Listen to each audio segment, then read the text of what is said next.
Alors bon, j'aime pas les jeux de gestion. Alors oui, ça fait un début de vidéo un peu drôle, mais écoutez, pour qu'un jeu m'intéresse, généralement, il faut une histoire forte, un scénario intéressant, du lore, des personnages, tout ça. Donc faire la compta ou gérer les tableaux Excel, c'est pas un truc qui m'éclate. Donc ça me dérange pas, dans un spirit fareur, de devoir gérer l'aménagement de mon bateau, le bien-être de mes occupants. Ça ne me dérange pas dans Cult of the Lamb d'avoir toute cette partie gestion du culte, en s'occupant du bien-être de nos petits habitants, en construisant leur lit, en leur offrant des cadeaux, et en gérant un peu tout ce qu'il y a à gérer dans le culte, bref. Et en soi, les jeux de ferme, c'est un peu des jeux de gestion. Dans Blitz, quand vous gérez vos plantations, l'argent que ça vous ramène. Mais bon, les jeux ne tournent pas autour de ça. Pour prendre un exemple qui ressemble un peu plus à un jeu de gestion, prenons Dune Spice Wars. Là encore, l'univers m'intéresse, j'ai envie de défendre Arrakis, et donc la gestion va pas forcément me rebuter plus que ça. Enfin si, un peu, mais je vais prendre sur moi. Et c'est pareil pour Ixion, qui a l'air par contre beaucoup plus de gestion pour le coup. Mais bon, bref, on va pas faire l'étalage de tous les jeux de gestion auxquels je ne touche pas. Et Frostpunk tient une place particulière dans mon cœur. Déjà, il ressemble énormément à Snowpiercer. Et pourquoi Snowpiercer m'intéresse, me direz-vous ? Déjà, il y a le film, la série et le jeu de plateau. Et les trois me parlent pour la même raison. Le contexte de survie permet de rabattre les cartes d'organisation de la société. Est-ce qu'on reste dans le capitalisme ? Est-ce qu'on construit autre chose ? Comment on répartit les richesses ? Parce qu'en soi, on a besoin de tout le monde.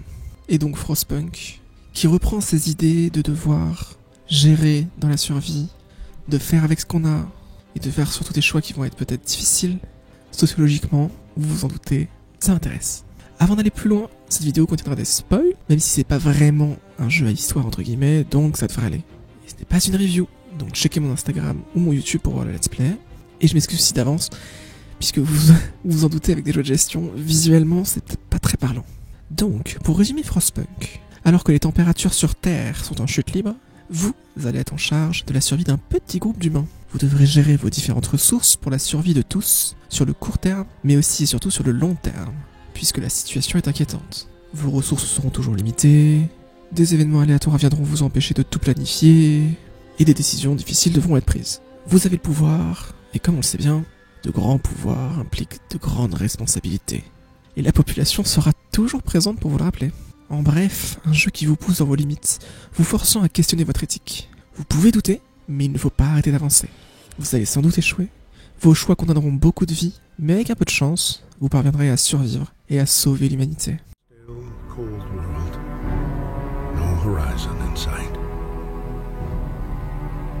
The rulers of old, stripped with pride and glory. It feels as yesterday we were turning the wheels of progress. Until the frost stopped it all. Suddenly, without a warning. When tides had changed, they changed for all of us, no matter wealth or class. We've lost our world to snow, and with it, our last traces of humanity.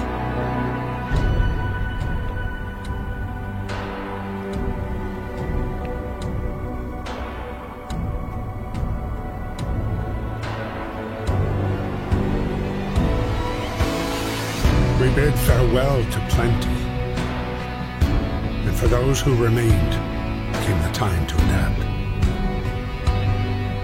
We decided to leave our homes and head north.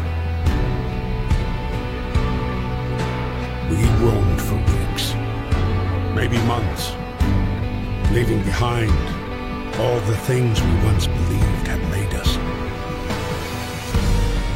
It was hope pushed us forward. Slowly, step by step. We knew the cost of our journey, and we paid the price 100 times. Finally, the time has come to build the last city on Earth. Et donc vous arrivez là, au fond d'un cratère, un générateur géant à l'arrêt avec moins d'une centaine d'âmes attendant dans la neige. Vous rebroussez les manches et vous commencez à donner des ordres. Priorité au générateur, qui doit être remis en marche pour ne pas mourir de froid. Vous construisez alors un poste de collecte et une route pour éviter que les gens n'aient à braver la neige. Et la nuit commence déjà à tomber. Il nous faut au moins des tentes pour éviter le froid. Les gens vous le demandent, et c'est à vous de leur promettre en retour ce que vous allez faire. Et le jeu vous prévient, ne promettez pas quelque chose que vous ne réussirez pas à faire. Les estomacs grondent, et oui, il faut bien nourrir tout le monde. Alors, on construit un poste de chasse pour que des chasseurs aillent chasser la nuit, et des cantines pour préparer les repas. Mais le froid n'épargne personne, et il faut alors construire des postes médicaux pour soigner les gens qui tomberont malades. Et tandis que les rouages de la survie commencent à se huiler, vous commencez à promulguer des lois. Le travail des enfants, par exemple. Ça vous fait une main d'œuvre en plus d'un côté, mais les gens n'aiment pas trop ça. Et les enfants peuvent se blesser. Et ils sont moins efficaces que des adultes. D'ailleurs, petite parenthèse, mais votre main d'œuvre se divise déjà en deux à la base. Ouvrier et ingénieur. Vous pouvez choisir aussi si vous préférez faire de la soupe pour économiser les ressources en cas d'urgence, ou plutôt ajouter de la sciure de bois dans les repas pour les rendre plus consistants. Et les dilemmes ne s'arrêtent jamais. Doit-on soigner de façon plus radicale les gens, au risque de créer des infirmes? Bah oui, plus quelqu'un reste en soins longtemps, plus il consomme de la nourriture pour rien, et un lit qui pourrait servir à quelqu'un d'autre. Bref, le jeu est rempli de ce genre de dilemmes. Et il n'y a pas vraiment de bon ou mauvais choix, même si certains vous mettront vraiment dans la merde. Il faudra surtout gérer en fonction de vos besoins et de ce que veut la population, de ce qu'elle acceptera, du moins. Vous avez donc 6 ressources principales à gérer. Le charbon, qu'on récupère d'abord dans des piles, puis dans des mines, et qui permettent d'alimenter le générateur. Le bois, que vous récupérez là aussi dans des piles au début, puis en construisant des scieries pour couper des arbres gelés, qui va vous servir pour la construction. L'acier, que vous récupérerez dans des épaves, puis dans des aciéries, et qui va vous permettre des constructions plus avancées et des améliorations. Les noyaux d'automates, des genres de vestiges d'une technologie perdue, et trouvables seulement en explorant les terres désolées, ou en démontant des automates. Et ça permet soit de construire des automates, soit d'améliorer grandement certaines constructions. Les automates, contrairement aux ouvriers, peuvent travailler 24 heures sur 24 et ne sont pas affectés par le froid ou un lieu de travail justement non chauffé. Donc ce sera à vous de choisir. La nourriture crue, qui est du coup littéralement ce que les chasseurs vous ramènent ou ce que vous allez arriver à faire sortir des serres. Et enfin les repas, qui sont la nourriture crue une fois qu'elle a été transformée en repas et qu'elle peut être distribuée à tout le monde. Et comme j'ai dit plus haut, avec des méthodes soit avec la sciure, soit avec de la soupe potentiellement, vous pouvez multiplier les repas. Ils seront moins consistants, les gens auront plus de chances de tomber malades parfois, mais bon, au moins vous en aurez plus. Et le jeu s'articule sur ça. Produire et récolter, stocker, évaluer. Vous devrez toujours gérer avec une main-d'œuvre limitée et pas mal d'intempéries. Il faudra gérer toutes les boucles en même temps. Habitation, soins, nourriture, production, stockage, arbre de technologie, promulgation de lois, tout en s'assurant que le mécontentement reste bas et que l'espoir reste haut, au risque qu'on vous jette hors de la ville un coup de pied glacé au cul. Et le temps passe, et vous n'aurez jamais tout ce qu'il vous faut, tout en même temps.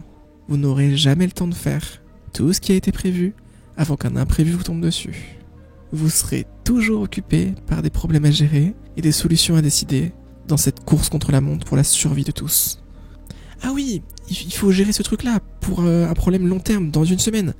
Mais les problèmes immédiats, si vous ne les réglez pas, ils vont s'aggraver. Et c'est ça tout le jeu.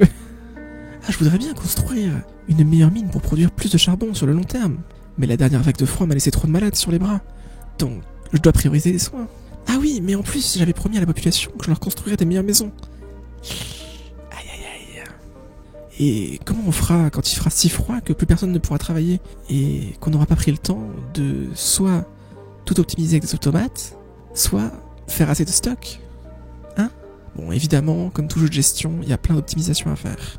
Construire plusieurs ateliers pour pouvoir imposer des heures supplémentaires en alternance, tout en développant plus vite vos recherches, mixer les ouvriers et les ingénieurs sur le lieu de travail, quand c'est possible, pour optimiser le rendement, adopter les lois de façon stratégique pour remonter le moral à des moments donnés, ou encore enlever les chasseurs des postes de chasse en journée pour les faire travailler ailleurs.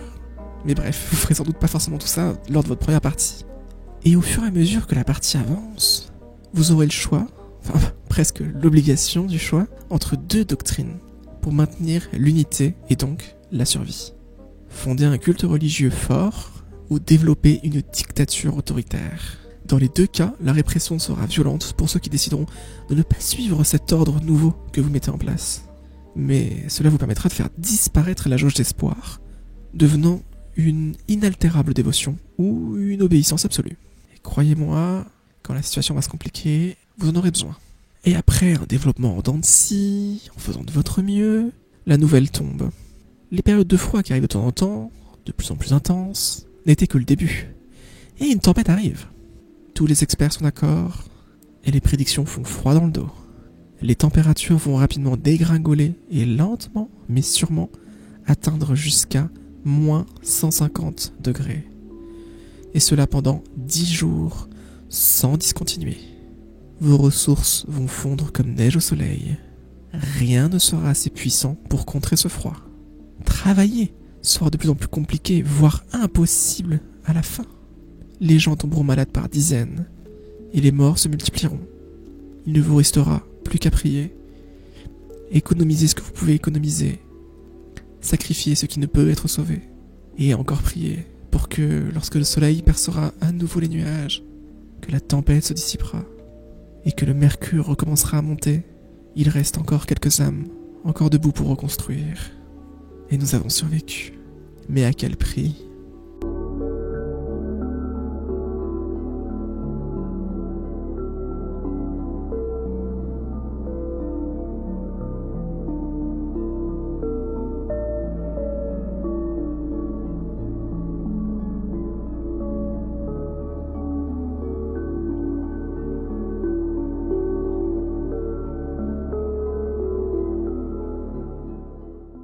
Nous formions qu'une tribu de païens chassés de notre havre. 80 âmes égarées.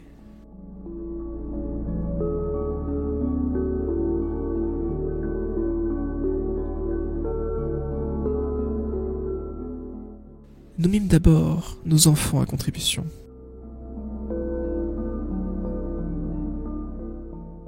Des parents perdirent leurs fils et filles.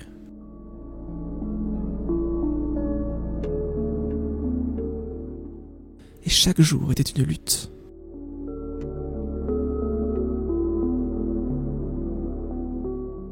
Alors, nous nous adaptâmes.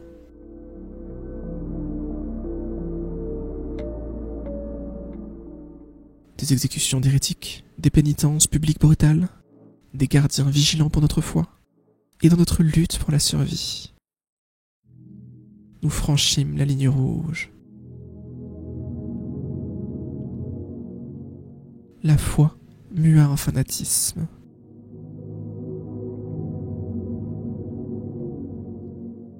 La ville a survécu. Mais est-ce que le prix payé n'était pas trop grand ? 1887, la ville bénie de la Nouvelle Londres. 65 âmes, moins 30 degrés. Et que vous soyez mort en chemin, ou que vous ayez réussi comme moi à survivre, le poids des morts reste sur la conscience. Et vous vous dites, mais en fait, j'aurais peut-être pu sauver tout le monde, ou au moins un peu plus de personnes. Et vous recommencez, et recommencez, en essayant d'optimiser le plus possible, encore et encore, ce qui peut l'être. Donc vous l'aurez compris, jeu incroyable. Et donc, même si vous n'avez pas les jeux de gestion, comme moi à la base, testez-le. En plus, avec les DLC, il y a pas mal d'autres campagnes de jeu pour varier l'aventure, en ajoutant des nouvelles mécaniques de jeu, des nouvelles lois, de nouveaux contextes de survie. Je vous les cite. Les arches. Il n'y a que des ingénieurs, et votre but n'est pas la survie, mais la création d'une ville parfaitement autonome pour entretenir un bâtiment principal qui conserve une grande partie des plantes du monde d'avant. Les réfugiés. Un scénario dans lequel les pauvres prennent le pouvoir sur les riches, et c'est leurs voix qui feront loi. Votre plus grosse difficulté sera de faire cohabiter du mieux possible deux groupes de personnes qui se haïssent au plus haut point. La chute de Nid d'hiver. Vous arrivez dans les vestiges d'une ville telle que vous venez de construire dans le mode principal. Pas de grande vague de froid à gérer, mais une ville aux rues désertées et un générateur dans un état plus que piteux. Le dernier automne. Vous arrivez dans le cratère de l'aventure principale, mais avant le grand froid. À vous de vous y préparer au mieux en construisant notamment l'iconique générateur principal. Au bord du gouffre, vous reprenez le contrôle d'un des avant-postes à l'extérieur de votre ville principale. Vous allez devoir survivre ici, où il n'y a quasiment rien d'autre que de l'acier à marchander, avec la Nouvelle-Londres. Mais les marchés changeront souvent, et toutes les 24 heures, ce sera à vous de décider de changer la nature des échanges pour obtenir du bois ou de la nourriture notamment. Et enfin, il y a un mode sans fin, et comme son nom l'indique, c'est un peu un mode sandbox, infini, où vous pouvez prendre le temps de tout construire, de tout optimiser, d'explorer toute la map. Bref, un mode sans fin quoi. Autant dire que vous avez de quoi faire. Mais si c'est le froid qui vous rebute, si ça vous refroidit, vous pouvez vous tourner vers Dune Spice Wars, pour du sable chaud, un aspect plus politique, mais contre d'autres joueurs. Ou vous pouvez regarder du côté de Ixion, une gestion plus spatiale, dans un vaisseau qui n'est pas extensible à l'infini, et avec une bande son aux petits oignons. Mais si cette vidéo vous a plu, il y a de grandes chances que vous attendiez Frostpunk 2. Et loin de moi l'idée de vouloir jeter un froid, mais le peu qu'on a vu m'ont assez refroidi. Et je ne suis pas le seul, puisqu'après des retours mitigés lors de la bêta, la sortie du jeu est reportée au 20 septembre, soit 2 mois plus tard que prévu. Et concernant Frostpunk 2, bon, les points positifs d'abord. L'échelle est bien plus grande. On passe d'une micro-gestion de plusieurs centaines d'âmes à une macro-gestion de plusieurs milliers, de meilleurs graphismes, de nouveaux facteurs plus long-termistes à prendre en compte, tels que la pollution, un système plus politique à gérer. En somme, une vraie démocratie où on doit gérer des groupes sociaux aux aspirations et visions du monde bien différentes. Et il faudra maintenir l'équilibre. Vous êtes le seul au pouvoir, comme avant, mais plus tant que ça. Et niveau point négatif, ça fait un peu mal. Il y a une perte d'attachement pour les gens, on ne les voit plus vraiment représentés lors des constructions, le temps passe en semaines, il y a moins de personnalisation dans ce à quoi la ville va ressembler, puisque tout est composé d'hexagones dans un nombre précis. Vous voulez construire ce district? Eh bien, ce sera 4 hexagones. Placez-les comme vous voulez, ça ne change rien. Ou quasiment rien. Les visions du monde des groupes semblent aussi artificiellement incompatibles. Comme si choisir d'utiliser plus cette méthode qu'une autre pour un même résultat allait nous mettre à dos tous ceux qui étaient de l'autre camp. Pour certaines grandes orientations, je veux bien, mais vraiment, aucune nuance. C'est adaptation ou progrès, mérite ou égalité, tradition ou raison. Il passe vraiment à côté de la possibilité de décrire une société plus complexe, plus en nuances. Mais bref, qui dit nouveau modèle de société aurait peut-être pu permettre nouveau rabattage des cartes. Ou bien, pourquoi pas, pouvoir gérer plusieurs villes, qui produiraient des ressources différentes et permettraient d'organiser des politiques en fonction des villes, quitte à ce que certaines veulent plus d'indépendance que d'autres, j'en sais rien. L'interface aussi fait un peu plus jeu mobile, et ce qui a fini de faire grincer les dents de tout le monde, c'est que la bêta était payante. Payer l'édition de luxe pour pouvoir jouer à cette bêta, plus pouvoir jouer au jeu 72 heures avant la sortie officielle. Pour un studio indépendant, être dans ce genre de logique-là, ça casse le cul quoi. Et bref, moi ça me rappelle un peu ce que j'ai pu vivre avec Talos Principle. Premier opus incroyable, coup de génie, et un second décevant. En soi, je suis pas pour que les suites ne changent pas, au contraire, j'aime qu'elles se réinventent. Mais Frostpunk, je vais le mettre dans mon étagère à côté de Talos Principle et The Last of Us.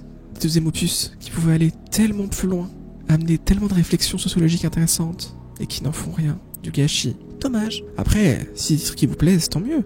Et moi-même, tous ces titres ne m'ont pas forcément déplu. Mais j'en garde toujours un goût amer, puisque je sens bien le potentiel qu'ils avaient, et ce qu'ils auraient pu réussir à proposer. Mais bon, le jour où des studios de jeux vidéo inviteront des sociologues à la rédaction, ce n'est pas encore demain. Bon bref, si le 2 vous tente, tant mieux, vous y passerez peut-être du bon temps, et ne ferez pas forcément attention à toutes les critiques qui ont pu être faites, et certaines seront peut-être réglées à la sortie. Mais une chose est sûre et ne changera pas, le 1 est une valeur plus que sûre. Et si, tout comme moi, vous n'êtes pas très jeu de gestion, mais que j'ai réussi à vous convaincre, alors mission accomplie. Ne parlons pas du 2, le jeu n'est pas encore sorti, on en reparlera, peut-être, si ça vous tente, après la sortie. Bref, en espérant que cette vidéo vous aura plu. Ciao!